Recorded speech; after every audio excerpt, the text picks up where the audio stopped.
اب ہم 15ویں باب میں پڑھتے ہیں۔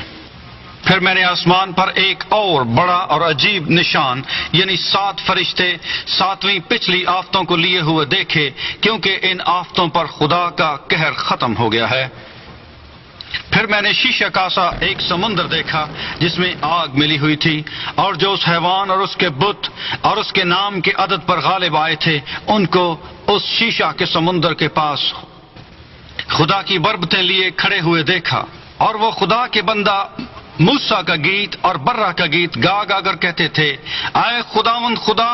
قادر مطلق، تیرے کام بڑے اور عجیب ہیں، اے ازلی بادشاہ تیری راہیں راست اور درست ہیں، اے خداوند کون تجھ سے نہ ڈرے گا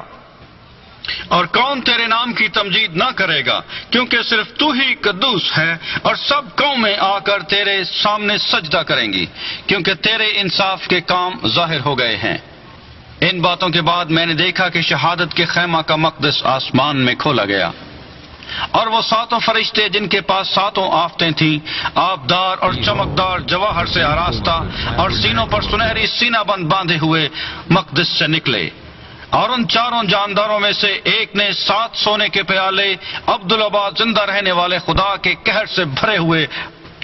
ان 7 فرشتوں کو دیے، اور خدا کے جلال اور اس کی قدرت کے سبب سے مقدس دھوئیں سے بھر گیا، اور جب تک ان 7 فرشتوں کی 7 آفتیں ختم نہ ہو چکی کوئی اس مقدس میں داخل نہ ہو سکا۔